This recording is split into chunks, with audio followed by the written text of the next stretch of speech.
കുടുംബസ്വത്ത് തർക്കത്തിൽ sun group ഉടമ കലാനിധി മാരനെതിരെ വക്കീൽ നോട്ടീസ് അയച്ച് സഹോദരൻ ദയാനിധി മാരൻ അനധികൃതമായി 8,500 കോടി രൂപയുടെ നിക്ഷേപം നടത്തിയതായി നോട്ടീസിൽ പറയുന്നു. വ്യാജരേഖകൾ ഉപയോഗിച്ച് തെറ്റിദ്ധരിപ്പിച്ചതായും ആരോപണമുണ്ട്. തട്ടിപ്പിൽ SFIയുടെ അന്വേഷണം ആവശ്യപ്പെടാനാണ് ദയാനിധി മാരന്റെ തീരുമാനം. കലാനിധിയും ഭാര്യ കാവേരിയും ചേർന്ന് ചതിയിലൂടെ സ്വത്ത് തട്ടിയെടുത്തെന്നാണ് സഹോദരൻ ദയാനിധി ആരോപിക്കുന്നത്.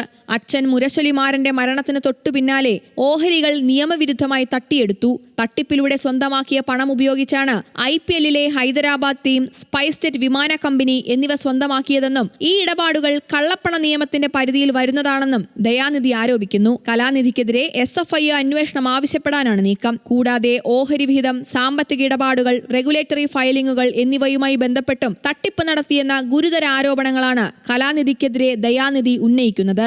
2003 മുൻപുള്ള ഓഹരി നില പുനഃസ്ഥാപിക്കണം, അനർഹമായി സമ്പാദിച്ച പണത്തിന്റെ വിഹിതം നൽകണമെന്നും ദയാനിധി ആവശ്യപ്പെടുന്നു. ഇല്ലെങ്കിൽ നിയമ നടപടികളിലേക്ക് കടക്കുമെന്നാണ് മുന്നറിയിപ്പ്. നോട്ടീസ് പ്രകാരം കലാനിധിമാരനും മറ്റ് 7 പേർക്കുമെതിരെ ക്രിമിനൽ വിശ്വാസവഞ്ചന, വഞ്ചന എന്നീ കുറ്റങ്ങൾ ചുമത്തിയിട്ടുണ്ട്. National desk, news Malayalam.